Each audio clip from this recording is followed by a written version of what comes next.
भुवन भास्कर। भारत में retirement planning का एक नया कॉन्सेप्ट है।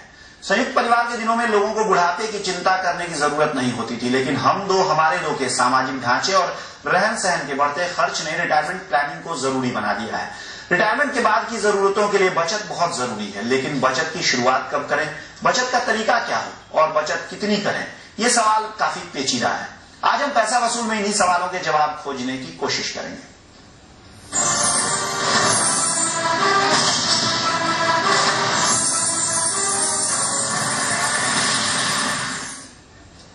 रिटायरमेंट प्लानिंग के विभिन्न पहलुओं पर बातचीत करने के लिए आज हमारे साथ हैं वेल्थ केयर सिक्योरिटीज के डायरेक्टर मुकेश गुप्ता और ग्लोब कैपिटल के पीएमएस हेड के मित्तल।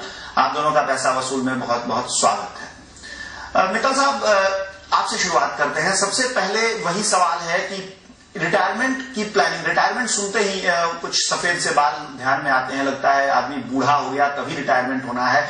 तो अभी से क्यों सोचे हैं? 22-25 साल 30 साल का लड़का जब या लड़की जब कॉलेज से निकलते हैं तो वो एकदम मस्त होते हैं, जो सैलरी मिल रही है, जो पैसे मिल रहे हैं, बस खर्च करो उड़ाओ, बहुत समय बचा हुआ है बचत के लिए। तो ये सवाल हमेशा आता है कि कब से शुरुआत करनी चाहिए रिटायरमेंट के लिए सोचना, उसके लिए प्लानिंग करना। देखिए, आपने बड़ा महत्वपूर्ण विषय उठाया और मेरा अपना मानना है कि जितना जल्दी अगर रिटायरमेंटल प्लानिंग की जाए कैरियर के शुरुआती तौर पे, तो मैं समझता हूँ बहुत बेहतर होगा।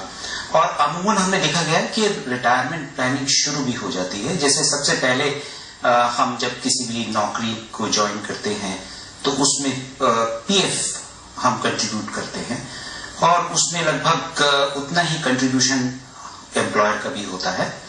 तो वहां से वो रिटायरमेंट का जो प्लानिंग है वो एक शुरू हो जाता है और जितना भी एक्रीशन है पीएफ अकाउंट में वो टैक्स फ्री होता है। तो मैं समझता हूं कि ये एक बहुत अच्छा प्रावधान है।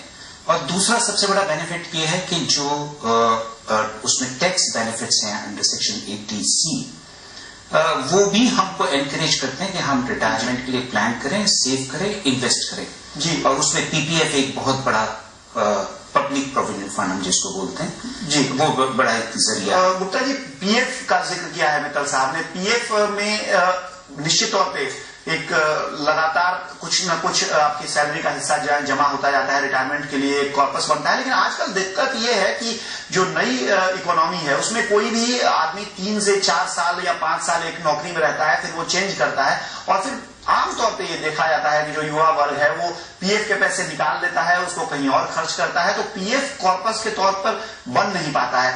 कौन से दूसरे और इंस्ट्रूमेंट्स हो सकते हैं अगर पीएफ को हम मान लें कि चलिए वहां तो काम चल रहा है अपने आप, कहां कहां खुद जो निवेशक या जो भी नौकरी कर रहा है कोई व्यक्ति, उसको कहां कहां ये सोचने की जरूरत है कि वो रिटायरमेंट प्लानिंग के लिहाज से कॉर्पस तैयार करने के लिहाज से काम कर सकता है? जैसा मिस्टर मित्तल ने बताया कि पीपीएफ एक जरिया है, बहुत अच्छा जरिया है, जिसमें ये प्रॉब्लम रिमूव हो जाती है कि पीएफ वाला पैसा वो यूज कर लेते हैं। क्योंकि उसका स्ट्रक्चर ऐसा है कि आप 15 साल से पहले पैसा नहीं निकाल सकते, तो you are force to save. एक तरीका है। अल्टीमेटली हमें ये ध्यान रखना है कि रिटायरमेंट का प्लान हमें लेना है, प्लानिंग करनी है, तो हमें ऐसा इंस्ट्रूमेंट सेलेक्ट नहीं करना है जिसका नाम में रिटायरमेंट हो। तो हमें इमोशनल रीजन से परचेज नहीं करना। At the end of the day हमें अपने लिए कॉर्पस क्रिएट करना है कि जितना ज्यादा से ज्यादा कॉर्पस हम क्रिएट कर सके 55-60 साल की एज तक। तो उसके लिए जो भी हमें बेस्ट रिटर्न मिल रहा है, अभी अगर हमें पीपीएफ में बेस्ट मिल रहा है तो पीपीएफ में हम कंटिन्यू करेंगे। हम एसआईपी और म्यूचुअल फंड्स कर सकते हैं। अभी जो न्यू पेंशन स्कीम है, जो ऑर्गेनाइज सेक्टर है वो तो पीएफ के थ्रू इन्वेस्टमेंट कर लेता है, बट जो अनऑर्गेनाइज सेक्टर है उसके लिए पीएफ नहीं है। शेयर बाजार को कितना महत्वपूर्ण आप मानते हैं मुकेश जी? शेयर बाजार में अगर लंबे समय के लिए हम रिटायरमेंट प्लानिंग के लिहाज से अगर शेयर बाजार को एक ऑप्शन के तौर पर मानते चलें तो वो कितना प्रभावी? नहीं, बहुत प्रभावी है। अगर हम शेयर मार्केट का देखें लॉन्ग टर्म रिटर्न, अगर हम केवल इंडेक्स का रिटर्न लें तो रफली 17-18% का पिछले 20-30 साल का इतिहास है उसका। तो लॉन्ग रन में हमेशा शेयर मार्केट में एबव एवरेज रिटर्न आया है, बट शॉर्ट टर्म में काफी वॉलेटिलिटी रहती है। तो अगर आप वॉलेटिलिटी डाइजेस्ट कर सकते हैं तो आपको शेयर मार्केट इनिशियल आपके जब बिगनिंग कर रहे हैं उस टाइम पे आप अपना शेयर मार्केट में ज्यादा कीजिए। अब जैसे जैसे आप रिटायरमेंट के पास पहुंचते जा रहे हैं उसी तरह से आप धीमे धीमे आप अपना इक्विटी से पोर्शन कम करके वो फिक्स्ड इनकम साइड में कन्वर्ट करते रहिएगा। एटलीस्ट जब आप रिटायरमेंट से केवल 5 साल दूर हैं तो आप सारा पैसा अपना डेट फंड में, डेट में आप डाल सकते हैं। मित्तल साहब, कोई डेट इक्विटी रेशियो के तौर पे अगर हमारे दर्शकों को आप बता सकें कि जैसे एक 25 साल का युवक नौकरी शुरू करता है और मान के चलें कि 55 साल में उसको रिटायर हो जाना है, तो 30 साल का जो ये उसका एक पीरियड है, उसके नौकरी का कुल मिला के जो अवधि उसकी है, उसमें किस तरह से डेट से इक्विटी में और या इक्विटी से डेट में उसको शिफ्ट करना चाहिए अपना पूरा प्लानिंग जो सेविंग प्लान? देखिए, ऐसा अमूमन माना जाता है कि शुरू के जो दिन हैं उसमें कोई भी इंडिविजुअल है अनमैरिड होता है, लायबिलिटीज कम होती हैं, ये एक आम एवरेज आदमी की चर्चा हो रही है, तो उसमें उसके पास रिस्क कैपेसिटी ज्यादा होती है, तो वो इक्विटी मार्केट में निवेश कर सकता है। और अगर इक्विटी मार्केट में निवेश वो डायरेक्टली नहीं कर पाता या उसका इस तरह का बैकग्राउंड नहीं है, तो वो म्यूचुअल फंड के माध्यम से निवेश कर सकता है। म्यूचुअल फंड में भी या तो SIP का रूट है, सिस्टमेटिक इन्वेस्टमेंट प्लान होते हैं, जिसमें वो हर मंथ 1000-2000 जितनी उसकी क्षमता है उसके अनुसार कंट्रीब्यूशन कर सकता है इक्विटी फंड में, या फिर 4 या 5 अच्छे जो बड़े स्टॉक्स हैं जैसे L&T हो गया, इन्फोसिस हो गया, TCS हो गया, रिलायंस हो गया, इस तरह मैं एक उदाहरण के तौर पे ये बता रहा हूं, 5 या 6 स्टॉक्स में डायरेक्टली वो निवेश कर सकता है और हर महीने उसमें एक शेयर या जिस तरह की उसकी क्षमता है उसमें वो निवेश कर सकते हैं।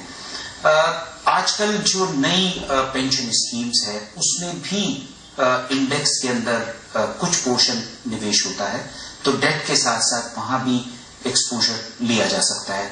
कुछ यूनिट लिंक्ड इंश्योरेंस स्कीम है जो कि इक्विटी लिंक्ड है, उनमें भी निवेश करा जा सकता है।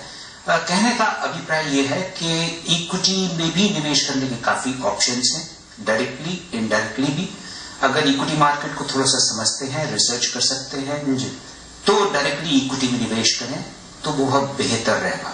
मैं समझता हूं कि 40 साल की उम्र तक डेफिनेटली अगर कोई लगातार इक्विटी में निवेश करे तो अच्छा पोर्टफोलियो बन जाएगा। और उसके साथ साथ जैसे डेट पोर्टफोलियो है PF के जरिए, उसमें एक पैरेलल पोर्टफोलियो बन सकता है। मेरा अपना मानना यह है कि रिटायरमेंट की एज में उसके पास अगर उसका करंट एक्सपेंडिचर 50,000 रुपए का है तो उसके पास उसके 20-22 मल्टीप्लायर के आसपास की उसके पास वेल्थ होनी चाहिए, जिससे कि वो अपना स्टैंडर्ड ऑफ लिविंग उसी को बरकरार कर सके। ये एक बहुत महत्वपूर्ण इकाई है। मुकेश जी, जो हाल के बजट में पोस्ट ऑफिस की स्कीम्स कुछ घोषणा की है सरकार ने, सीनियर सिटीजन सेविंग स्कीम है, या उसके अलावा जो गवर्नमेंट बॉन्ड्स में पैसा लगाने के लिए भी सरकार कहती है जो सीनियर सिटीजन्स हैं या जो करीब पहुंच रहे हैं रिटायरमेंट के, उनको प्रोत्साहित करना चाहती है, तो ये कितना अच्छा आइडिया हो सकता है? क्योंकि जैसा लगातार बात हो रही है कि जैसे जैसे 50-55 के ऊपर जाने पे अपना इक्विटी में एक्सपोजर नील के करीब लेके आना चाहिए और डेट में बढ़ाना चाहिए। नहीं, नील के करीब मैं नहीं कहूंगा, हमें एक्चुअली असेस करना है अपने आप को कि जो हमारा कॉर्पस बचा है वो हमारा जो रिमेनिंग पीरियड है 20 साल या 30 साल का रिटायरमेंट का, वो किस रेट ऑफ इंटरेस्ट पे सर्वाइव पूरा सफिशिएंट होगा। अगर वो सफिशिएंट है तो फिर हम अपना इक्विटी पोर्शन नील कर सकते हैं, लेकिन अगर वो सफिशिएंट नहीं है तो हमें कंपल्सरी हमें लेना पड़ेगा इक्विटी का एक्सपोजर अपनी टोटल रिटर्न बढ़ाने के लिए, अदरवाइज वो उसको इन्फ्लेशन को बीट नहीं कर पाएगा और हमारा पैसा बीच में ही खत्म हो जाएगा। चलिए, वक्त हो गया एक छोटे से ब्रेक का। ब्रेक से लौटने के बाद हम जानेंगे कि कॉर्पस कैसे क्रिएट करें और कैसे समझें कि अगर 20 साल बाद हमें रिटायर करना है तो इन्फ्लेशन जो महंगाई दर है उसके हिसाब से कितने बचत की जरूरत है। बने रहिए हमारे साथ, देखते रहिए समय लाइव।